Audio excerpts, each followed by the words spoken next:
ខ្លួនឯងគឺជាពិធីករហើយមានបទពិសោធន៍នៅក្នុងវិស័យនេះច្រើនខ្លាំងមែនទែនហេតុអីបានជាទៅសួរសំណួរភ្លើៗបែបហ្នឹងឬក៏ដោយសារតែអត្តចរិតបែបហ្នឹងហើយបានជាមិនមានអ្នកហៅទៅធ្វើជាពិធីករបន្តទៀតនៅពេលដែលខ្ញុំនិយាយបែបនេះបងប្អូនមួយចំនួនប្រកាសជាស្គាល់ថាបុគ្គលម្នាក់ហ្នឹងគឺជាអ្នកណាគេហើយ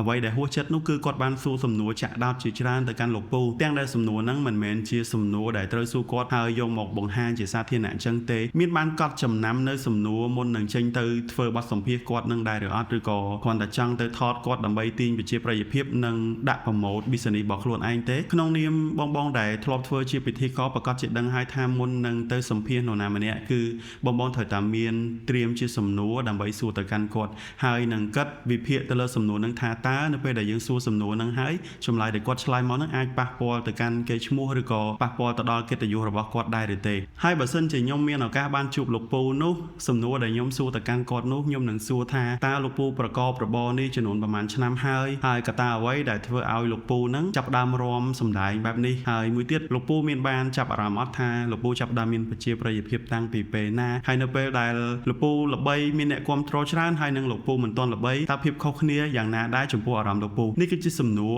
ដ៏គួរសមមួយដែលយើងត្រូវតែសួរទៅកាន់គាត់សម្រាប់ខ្ញុំពិតជាកោតសរសើរទៅកាន់សមត្ថភាពរបស់លោកពូមែនតែនដែលការល្បីល្បាញរបស់គាត់គឺជាការល្បីល្បាញមួយដ៏សមរម្យហើយខ្ញុំពិតជាគោរពនិងកោតសរសើរទៅលើការខំប្រឹងប្រែងរបស់លោកពូខ្លាំងមែនតែនខ្ញុំគិតថាមុខរបរដែលគាត់រកនេះប្រកាសជាយូរឆ្នាំមកហើយបងប្អូនទម្រាំតែគាត់បានទទួលនៅភាពល្បីល្បាញបែបនេះគាត់គឺតស៊ូខ្លាំងមែនតែនអញ្ចឹងមានតែជូនពរគាត់ឲ្យទទួលបានការគាំទ្រកាន់តែច្រើននិងមានប្រជាប្រិយភាពនៅលើ social media ហើយនឹងលក់ស្ករទាញដាច់កាន់តែខ្លាំងអរគុណ